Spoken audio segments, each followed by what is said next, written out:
How's it going, Laser Bruisers? I'm Bobby Sixkilla and welcome back to the letter. I'm not looking forward to spending a large amount of time as Luke, but this is the last person we have to be, and we have to be him, so let's be Luke for a while. Let's be a fucking jerk for a while. At least we've already figured out that he is seeing stuff, though, despite the fact that he acts like he isn't. Even more than Ashton and stuff sees stuff, but acts like they are at the beginning, at the very least. Luke never gives in, never shows to any of the other characters any inkling that he's noticed anything until the very end, when of the last one, when we were playing as Ashton, when the ghost was going to kill Hana. Anyway, let's carry on, because Luke's chapter looks like it's very long. The odd dreams don't linger, thankfully, but without the memory comes another. But with the morning comes another disturbance. Don't know where my English just went. I just lost all my words. Both too loud and too sharp for my tastes. I have very fine tastes. When the piercing rings of a doorbell reaches even the bedroom, I'm very much inclined to think the person who built this place lacks any sense of it. Perhaps the only good thing in this is that the ruckus has chased away the needling guilt from last night's commotion, if only temporarily. Still, it's a bloody annoying distraction. I can tell already that it's going to be a long day. It hasn't even started. Before the racket even lasts another minute, I peel myself off the bed and head straight for the main door. There'll be a murder today if this doesn't let up. How quaint. It seems everything in this blasted universe is intent on getting on my nerves as of late. Gordon Bennett! Only a Nancy would knock at such an ungodly hour! In the first place, I shouldn't be the one doing this. That's why I hired a valet, for fuck's sake. Where's that damn butler when I need him? I'll be honest, if only for today. With the mansion this quiet at this hour of the morning, it's easy to believe those little ghost stories might be real. When the only horror here is how long Hannah's patience with me will last after the incident at the party. Neither the deafening silence nor the biting chill spreading across every room in the place. There's no place for fear when another set of problems already burns that fuel. So I wait for another second. When no butler still answers my call, I simply yank the doors open myself, perhaps with more force than needed. And maybe it should be appropriately there, considering the person on the other side and the hour he dared appear on my doorstep. Even if someone with half a brain knows not to disturb anyone this early. Brief confusion gives way to anger, and before the bloody photographer can get a word in, I'm hurling venom at him. It's less than he deserves, really. Hannah would disapprove, scold me for treating the photographer with such disrespect, if she hears me right now. She seems fond of him after all, despite meeting him only once or twice. He's merely doing his job, she'll say. But she's not here, is she? Well, she doesn't know. You? How the hell did you get in here? What in seven hells do you want? It's bloody 6 in the morning! Listen, sir, I know this is not a good time. Oh, it's not a good time. Did you even check the clock before coming here? I bet you didn't. This is still my home. My rules also apply to this place as much as Hannah's do. As simple as that. Unlike you, the ones living in this house need to sleep. It just so happens it's also a person I will never take a liking to. No need for remorse. Come back when people are actually awake, or I'll call security on you. He continues shouting, even as I slam the door in his face. Some nonsense about the news lately, although I don't understand most of it. However, with the doors closed, muffling the better part of it, and with no ears to listen, his tirade doesn't last too long. Eventually he leaves, and silence once again fills the room, as it should. In hindsight, maybe I should also call for psychiatric services? He certainly sounds mental just screaming like that. A suspicious man, like him, left roaming the immediate grounds? Nothing good can come of it. But if his presence will indeed bring a problem, a sign of bad things to come, I'll probably know soon enough. Worst comes to worst, Shrocken will take care of it, if need be. It's what I'm paying him for. In the meantime, the bigger problem at hand, a hangover. Maybe I'll have some absinthe to temper it, dog hairs or some wine to help me get back to sleep. It's still early, 1 glass won't hurt. Or 2. Whatever the case, I need to think, wherever that'll lead me to. It's nothing. Everything leads me to nothing. Except for this pounding headache as if my mind will burst at any time and leak out of my ears. My vision swims in and out of view. My stomach threatens rebellion, with plans of making me throw up what remains of the food I've taken in last night. With how my mouth feels, you'd assume it's filled with cotton. One would think that the fact that I'm hungover would make me the grumpiest person in the room. But as soon as Shrocken knocks and enters the room, the thought goes right out the window, and I can only follow when he gestures toward the hallway. I have questions as to why he would bother me at this hour in the morning. But going by the grim, or rather grimmer than usual air about him, there must be something serious. The man stands there, relaxed and cool as can be, but his eyes hold an intensity that promises nothing but trouble. I do hope I wasn't interrupting anything. Just a hangover? Well, I have plans. Sleeping in is one of them, too. But apparently, the world conspires against me. Oh, fucking diddums.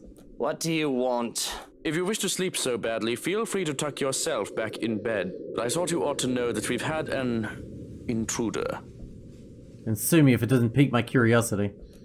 Intruders, thieves who would dare set foot in my house and try and rob me were rare. If they had any form of experience, they'd have an idea not to mess with the rights, no matter how tempting our riches may be. And that didn't mean attempted robberies didn't happen. What was strange about this one was the fact that Schrocken thought it was important to bring it to my attention. Oftentimes they'd deal with the pests, because I wouldn't really care how they took care of it, so... This needs my attention, why? Are they any danger? Actually, I think I'll let you be the judge of that. He's down in the parlor. Come on. I glanced at the bedroom door, hoping to goodness that Hannah will remain fast asleep before following him downstairs. Through the foyer, and into the parlor where a familiar man sits unconscious, tied up to one of the chairs. I thought I heard something scurrying around. As it turns out, it's a giant rat. And one that had pretended to be a harmless mouse, too. And he's still alive, isn't he?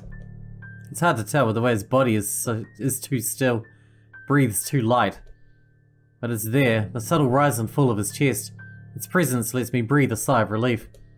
A death caused by one of my men is normal, to be expected really. A dead body I can deal with. It'd just be the one of many I've seen. But if one turns up while the missus is at home, I'm not too thrilled with the idea. I saw no reason to do more than incapacitate him. So yes, the man is still alive. Of course, that can be remedied if you wish. No, this is fine. He wasn't trying to kill us, was he? If he was wholly unprepared. But I do not think he had such nefarious purposes. He is a big man, but he seems too soft to be a hired killer. A common trespasser or petty thief, maybe. Certainly nothing more. If a petty thief dares to try anything against me, people are forgetting their place. He's to be made an example of. A guy slacks off once, and everyone thinks they can get away with taking advantage. His thieving ways is going to be his one-way ticket behind bars. It's only as my anger washes away that I realize the sun is starting to rise, off into the horizon.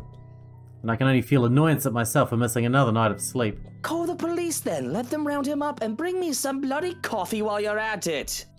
Thankfully, he leaves me to my own simmering as I take one of the free seats. And while waiting for my drink, I find myself staring at this man. I can see why Hannah took an interest in him. I was talking with Zachary, the photographer for Luxury Living. Hannah is nice, but that doesn't mean she's befriended every John and Jane from the street. He was a perfect gentleman, Luke. I can't say the same for you as of recent.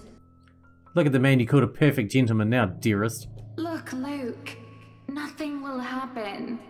You have to relax. It was just a friendly chat. A friend who takes advantage of someone who has shown them kindness. Truly, such soft hearts could not survive in this world for long. Hannah is only so lucky that I'm here for her. Who better to protect her from the monsters than the worst of them all? And, as it always does when I'm in such a situation, the power I wield hits me like an unnatural high. It's something else when I can hold a man's life in my hand without resorting to murder. A person is as good as incarcerated the moment I send them Harvey's way.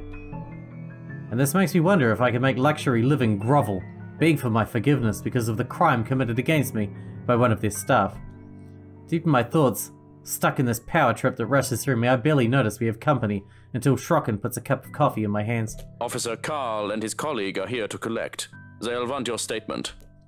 And as he says, there are two officers by the door. Though I can't even bother to spare them the slightest glance before looking back at the unconscious. If they need my statement, I'll give it to their chief. I'm due a visit to a good friend anyway. After my coffee and a bit of breakfast, of course. Once I'm done breaking my fast, and after a cool shower, I call for Schrocken to drive me to the police station so I can give my statement. Through it all, Hannah still slumbers, sleeping off whatever illness has taken her. The ride to the precinct is a quiet affair. I'm in no mood for idle chatter with the little sleep I've had. Not everything is smooth sailing, however, as soon as I arrive at the precinct either. But as they say, a smooth sail never made a skilled sailor. I'd be more suspicious if everything had gone on without ruckus. And it would be more boring too. Because who doesn't love a good fight and a bit of drama? There's nothing quite like beating your opponent down and making them learn who's the boss. If life just slumped over, there'd be no point in even trying, but I'd be much happier if the troubles life threw at me didn't include ruining my suit. Life in this case is the estate agent Lily, who had the audacity to throw water at me. You bloody... It's been a pleasure doing business with you, sir. Who even does that? That third world country woman who's gotten too big for her britches, that's who. My god, I feel so uncomfortable being a racist bastard. Do I have to read his lines? I can't handle it. I'm gonna have to beep that last word. I can't. Fucking hell. God, I hate him. I hate him so much. Why do I have to be him? This is Zeiton X5 and the whole ensemble cost me £40,000. I could charge her for water damages to the tie alone and have her begging down on her knees for my forgiveness. That Lily girl, really now. If I hadn't heard the company she works for is closing, I'd talk to her manager and have her fired. A graceful exit into the police chief's room was all I could muster in the face of such insult. My mood is further soured by the fact that I can still see the rest of the precinct from here. At the very least, Johans is making himself useful and standing outside the door to make sure no one else enters unannounced. And now here I am, dabbing a handkerchief at my wet suit to no avail. It's water, man. Fucking who cares?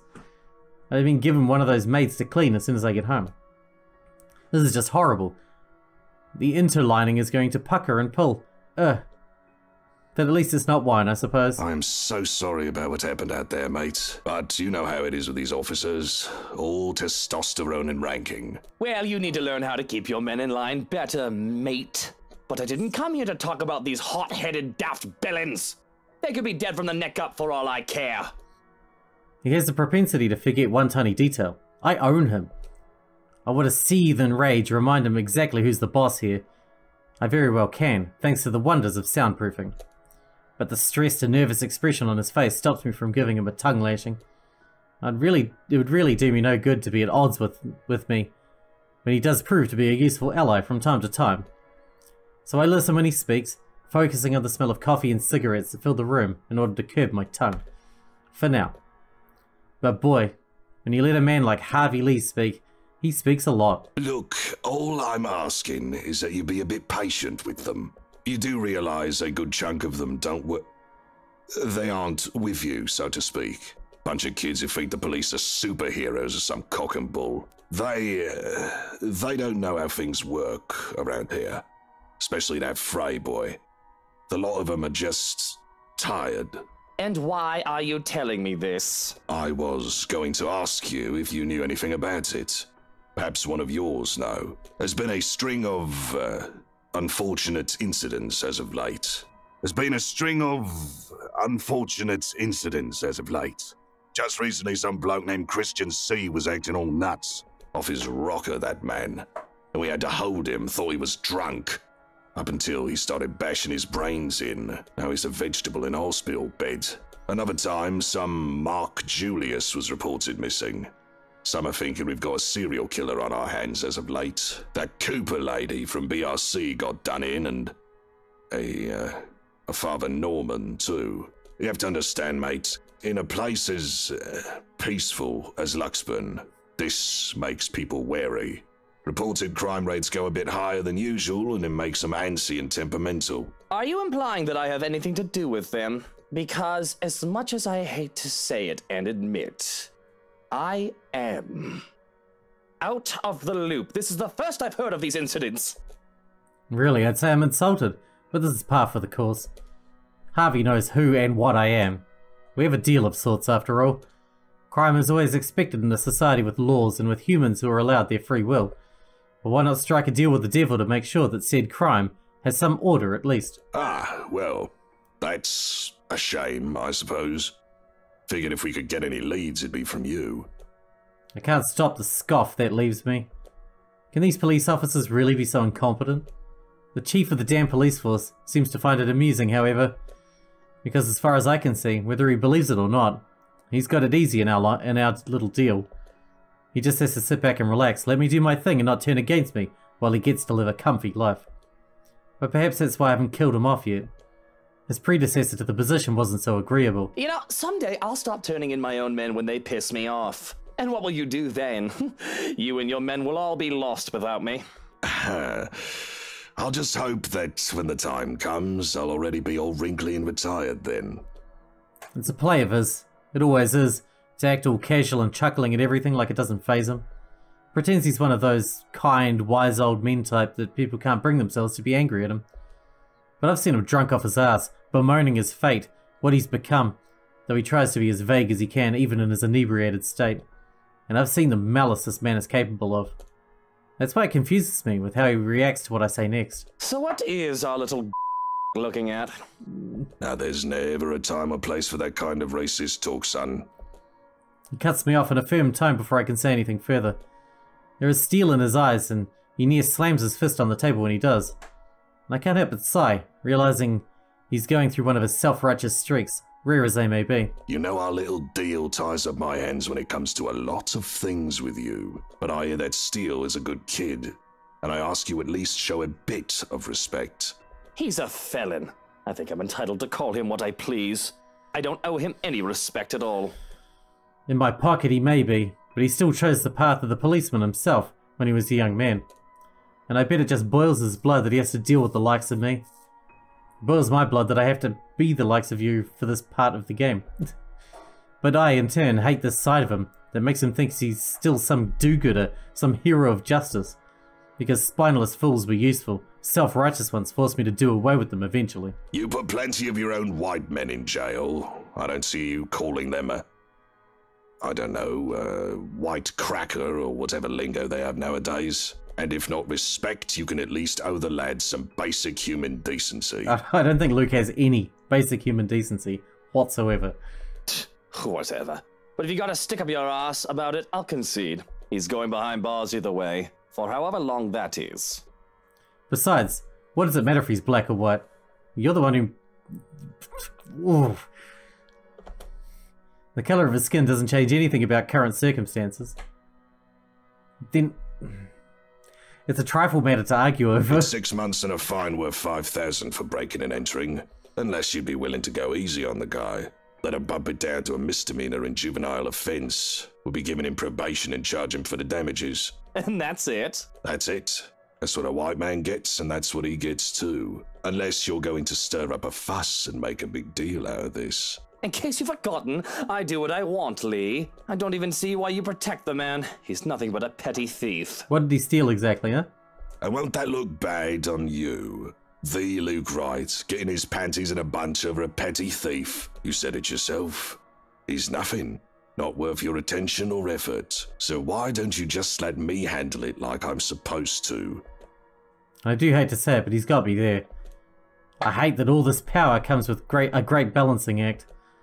Be too lax and people will think you can get away with the smallest of things. Be too harsh and people will... Well, they'll not want to work with me for long, and that's never a good thing in the long term. If you kill people, they're not going to want to hang out with you in the long term anyway, stupid. And it shows on me poorly if I was to fuss over such an insignificant little maggot. Now is that all you're here for? Well, there is another thing I want to ask. What? Can't I visit a friend? That detective. Feathers.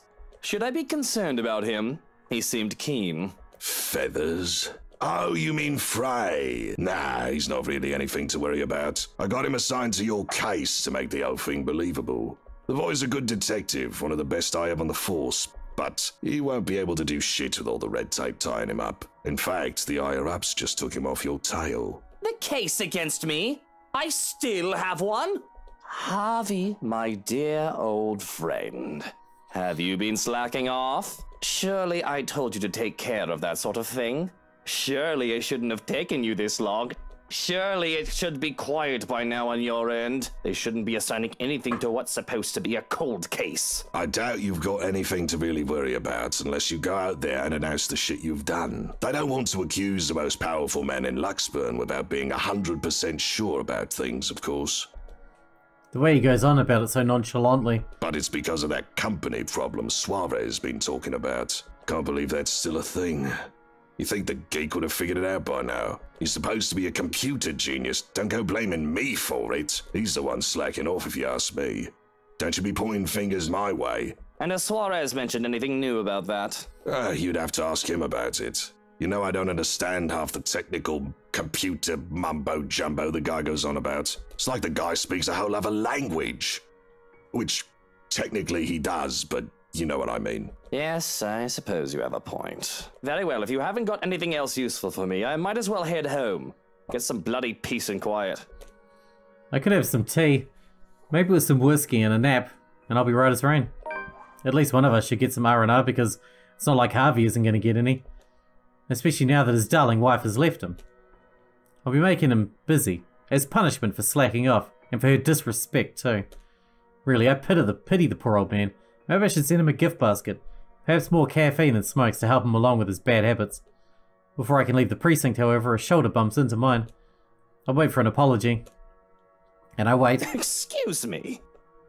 There's a twitch in my eye that I can't hide as I look back at the rude old bastard. Especially not when all he does is look back at me, as if it's the first time he's seen me. If he hadn't just nearly shoved me over with his big lump of a body. You're excused. The way he says it. The way he looks at me. It leaves me feeling so cold. And I have this gut feeling I should know him. But he doesn't even let me get a word in when he disappears through a door. A bloody wanker. Stepping out from the chaos, I let in a breath of fresh air. We're as fresh as it's going to get in the city. I do hate going to the precinct. It's a fucking zoo filled with animals, people who step in included. But it's not like the city is any better. Humans are just a higher form of animals after all. We all delude ourselves into thinking otherwise. And I call up a car to take me away from it all. Though I can't bring myself to step inside the house when I do go home. Hannah still rests, I assume. I hear nothing to say otherwise. Not her voice or her laughter, which would easily fill any space with cheer. Everything is quiet, other than the hum of engines from the car being brought away. A bird's cry sounds far off from the gardens, snapping me out of my reverie, and makes me look in that direction. It's an easy decision to go there. If Hannah is resting, recovering from sickness, I don't want to disturb her, with how agitated and annoyed I am underneath the surface.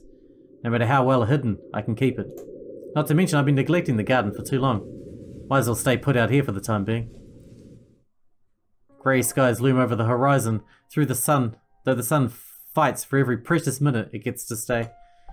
It'll rain again soon, with the wind bringing along the gloomy clouds normal to Luxbourne. Until then, it doesn't hurt to be out here for fresh air and sunshine. I walk to the gardens, what little of it there is at the moment anyway. I kneel by the daffodils. These were the first to be brought here and planted on my request, and, if nothing else, they brought in a sense of peace. They were Mother's favourites. Closing my eyes, I lift my chin up and welcome the light that shines upon me. And for a minute, I can imagine myself as one of the flowers, peaceful, blooming, and all too happy to stand in its warmth. Life would be much easier if we were like the flowers, wouldn't it? But I didn't step out here to get all philosophical.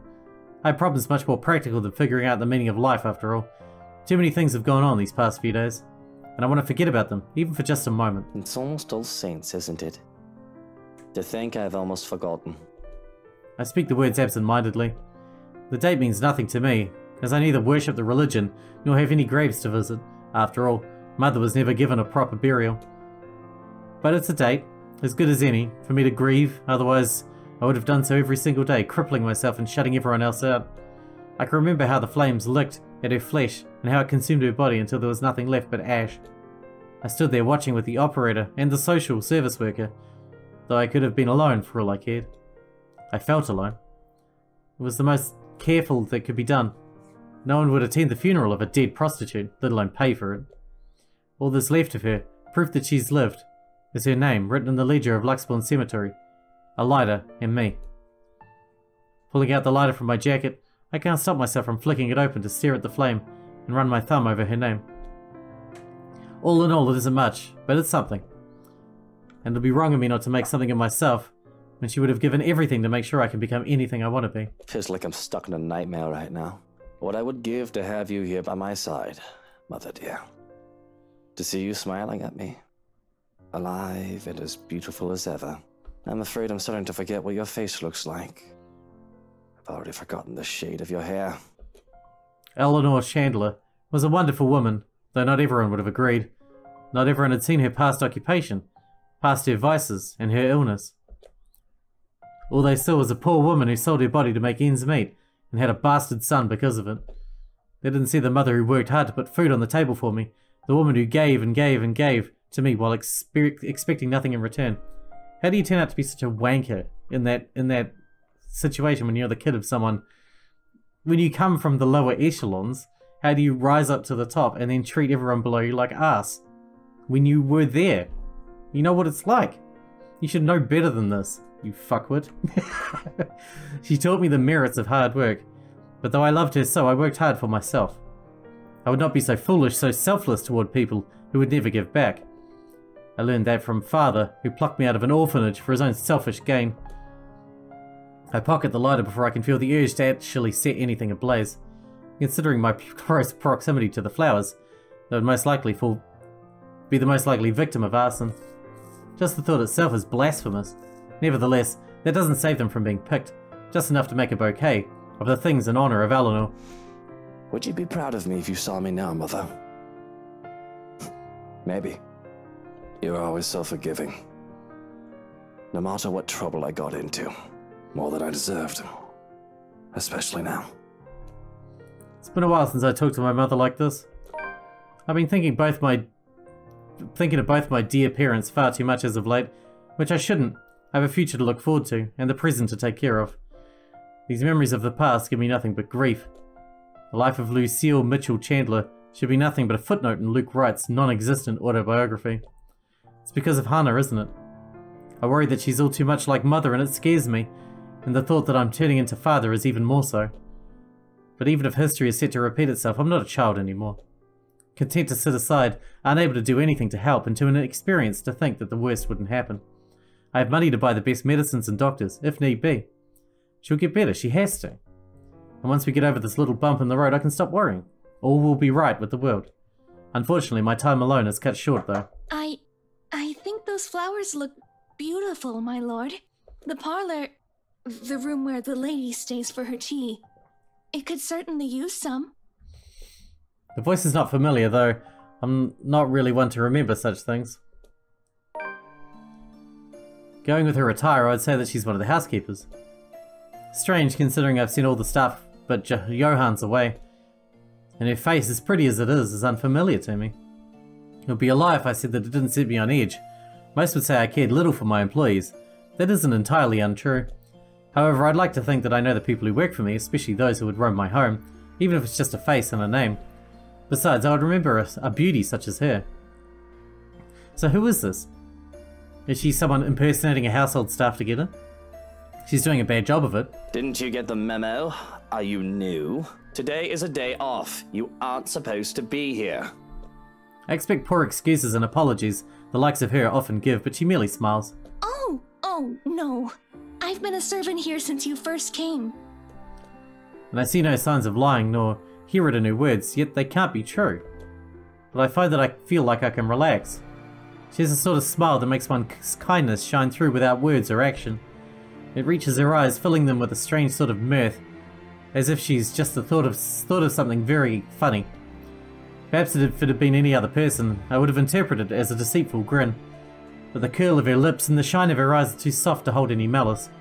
She takes my silence as a sign that she can continue, and it's not like I feel the urgency to stop her.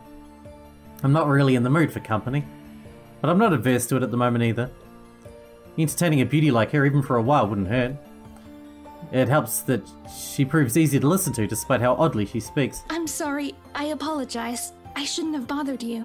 Look at me, talking to the master of the house without even asking for permission. What will the others think? If you'll excuse me, I'll just... I haven't driven you away yet, have I? And it's your day off. I don't see why we can't chat a bit. Of course. If that is what you wish. As long as it does not get you into trouble with the lady. To even take time for someone as lowly as me. No wonder that everyone under the mansion's employ is so fond of you. Though it should have no longer been a surprise to me. You have always been such a kind and loving lord. Oh, you've definitely got the wrong person there. I have to stop myself from calling her out on her shite. It's almost as if she's talking about an entirely different man. No matter how big my ego gets, I know for a fact that I'm hardly running for Best Boss of the Year award. The only reason that most of my staff stay is because of the decent compensation. I'm not cheap. But if she wants to lay it on thick, I'll allow it. Who wouldn't want a beautiful woman complimenting them? I'm sure she'll be fine with this. We are just talking after all. Unless you had other things on your mind when you approached me. The words leave my mouth before I realize what I've said. I panic a bit. Though I can get away with picking up a woman out in the city, sometimes even out of the country, I've always taken care not to do so in my own home, or in my business. No one would be so easy for Hunter to find out about my infidelity through these channels. Though seriously, I don't see what the big deal about it is. I just have an itch I need to scratch. I know it must be amusing to see a girl flustered for a man of your stature. But please don't say such things, my lord. I saw you alone and simply thought you could use some company. Thankfully, and I do count my lucky stars, it seems the woman takes it as a joke, rather than the casual pass it was intended to be. So how are you liking your work around the mansion? The place is wonderful, but I imagine the upkeep is ungodly with all the rooms and whatnot. I don't even want to think about how many people are on the staff roster. Work is work, my lord. It is a way of living.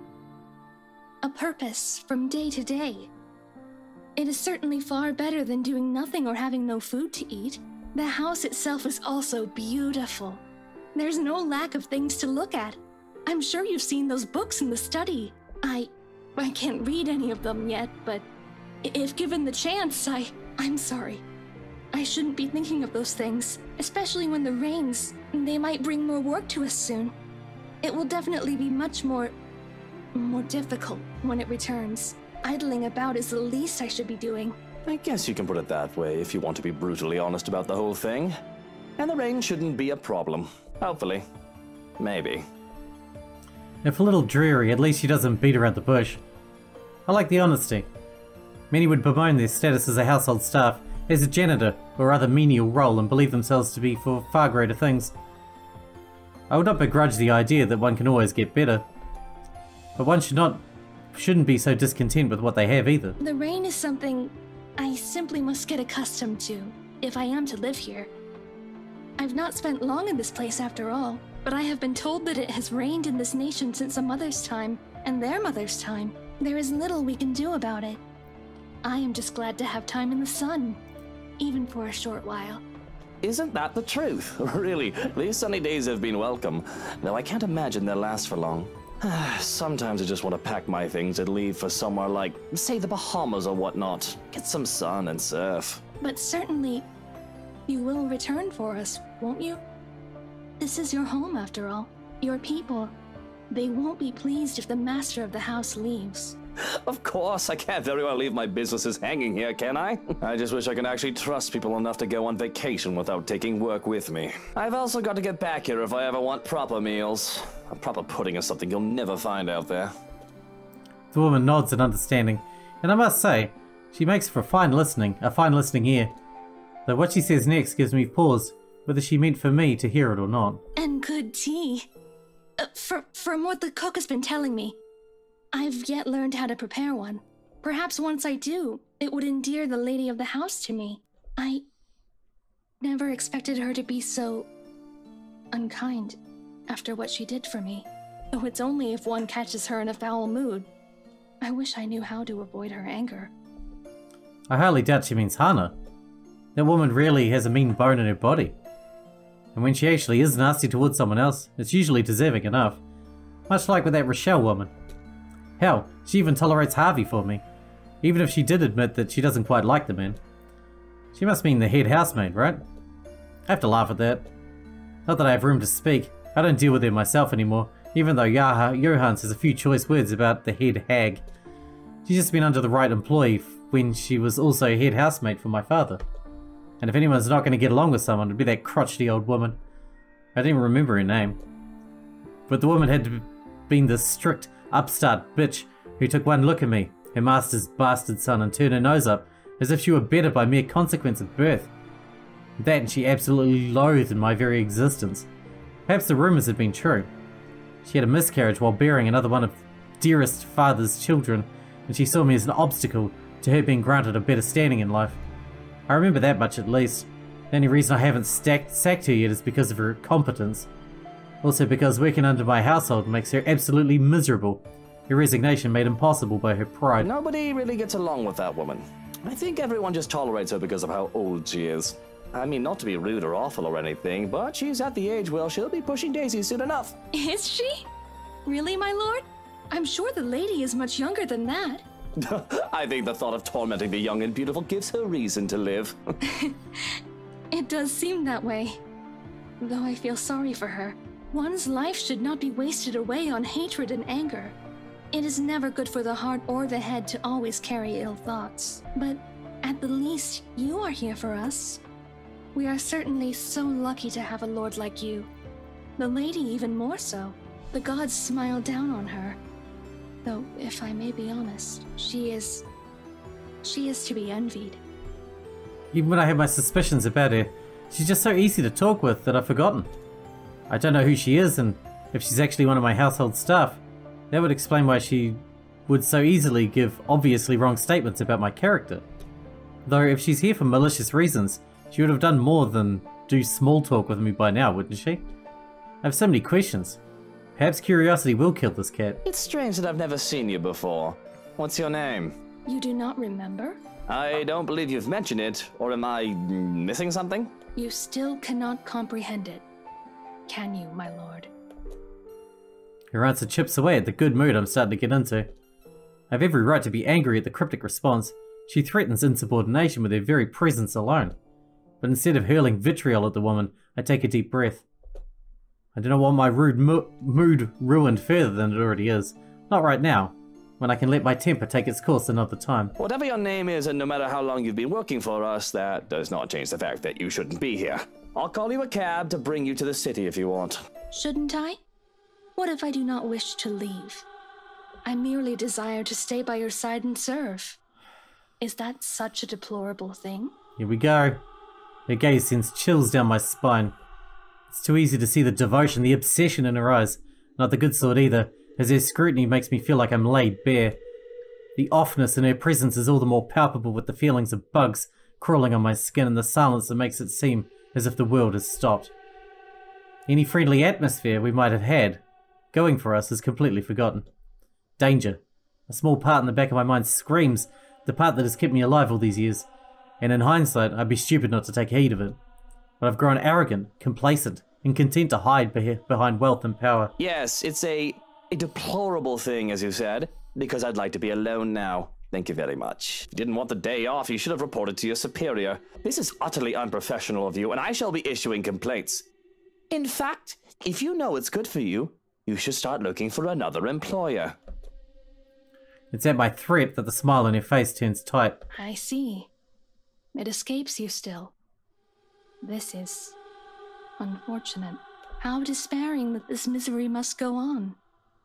But maybe, if you come with me, I can help you. I can... When she reaches out for me, I recoil with a hiss. How dare you lay your filthy hands on me without my permission? I am not going anywhere with you. Now step back and walk away before I have you forcibly removed. As if a switch had been flipped, the woman's expression turns horrific. Although that may very well be the understatement of the century.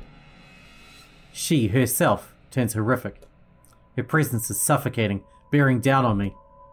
I'm rooted on the spot, through no fault of my own, as my fear paralyzes. Kill him, lady. Kill him. You are too much like that vile woman. Poisoned by her rotten influence and her filthy words. But that can be remedied now that you're here. Oh, how we have waited to welcome you home. Come, my lord. The house beckons. And with that, we're going to have to wrap this one up because we are super duper out of time for today. Man, I hope she gets him. I can't stand him. I really can't. Like some of the other characters I don't like Rebecca. But I absolutely hate Luke. He's horrible. I can't believe he's the last character we have to play. I wonder how it's all going to wrap up in the end. Obviously, it's going to end up at that point where Ashton and Luke are pointing the guns at each other, and the girls are there, and Zach's had his eyes gouged out. You know, the usual. Anyway, hope you guys enjoyed it. Thanks for watching. Thanks for hanging out with me, and I'll see you in the next one.